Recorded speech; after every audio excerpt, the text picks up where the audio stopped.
Hello and welcome back.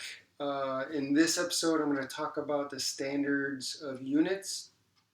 The units are going to be important because that's going to get us to conversion factors. So we need to know what the units are. So we're using the right units in the right situation. Um, so I have on the board here the standard units that are used in the various categories of measurements. So we have length, mass, time, and temperature.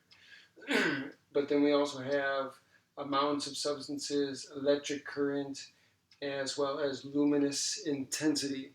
So the standard unit, these are the like what we call the base unit or the standard unit that's used in these particular categories. You can use other units, but those would not be standard. So, for example, you can use the yard or the inch or things like that, but those would not be the standard units. So, the meter is the standard unit used in science, according to the system, the international system of units. All right, so for length, we're going to use the meter.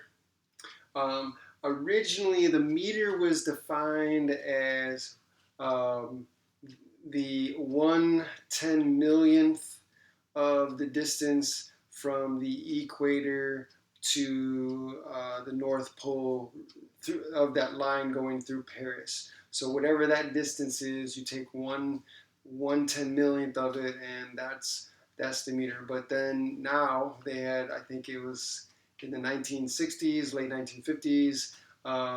The people got together from the International Bureau of Weights and Measures, and they decided that they would use a different definition.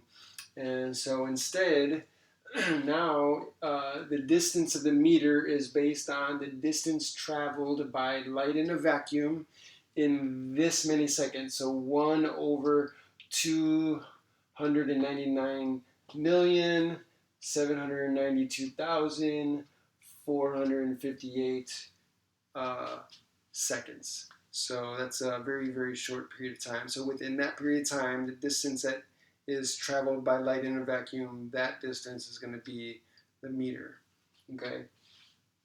Um, the mass is the kilogram. I think historically, um, you would think it was the gram, so drop the prefix gram. But I think, if I'm not mistaken, historically, it was the gram, but usually the gram is such a small amount to use. It's not usually that convenient, so I think they switched over to the kilogram as the standard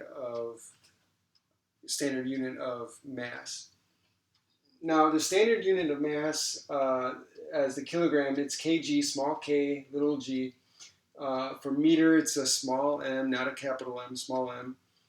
For kg, it's based on kilogram is based on the cylinder at the one of the places or locations of the International Bureau of Weights and Measures. So they have a cylinder there, and that is the standard used to for a kilogram. So if you want to know what a kilogram is, you got to compare it to that piece of cylinder.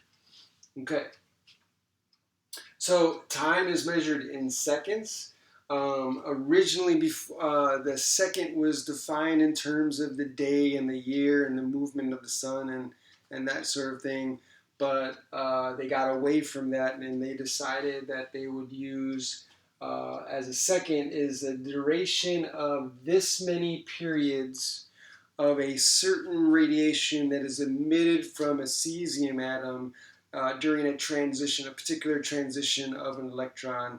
When you go from the transition from higher potential energy to lower potential energy, light is emitted, and the number of periods of that light of that particular radiation, this many periods. So I think that's 9,192,631,777 periods.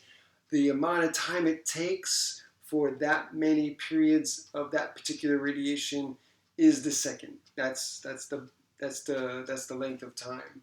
That's the basis of that length of time. For temperature, We're very familiar with the Celsius scale in science. Other countries around the world, pretty much except for the United States, uses Celsius as their normal way of reading temperature. Here in the United States, as well as maybe one other place, we use Fahrenheit. So Fahrenheit and Celsius, but that's not the standard unit of temperature. So that would be the Kelvin. So we measure in Kelvin as the standard unit. The standard unit is a capital K. The second is a small s. Amount of substance, that is going to be used using the mole.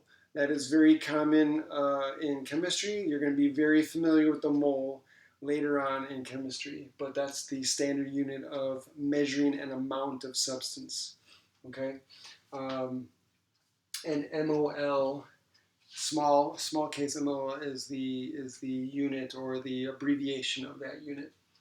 Electric current is measured in amperes, and that's a capital A. And luminous intensity is measured in candelas. So candela is the standard unit of luminous intensity, and that's a capital C small d, so CD. So those are the standard units. You'll be very familiar with this in chemistry. These first five, maybe a little bit of electric current if you're like second semester chemistry, and luminous intensity as well. But the first five are usually the more common ones you're going to run into. So in the next video, we're going to talk about the difference between mass and weight. So that's going to be a shorter video. Thank you for joining me.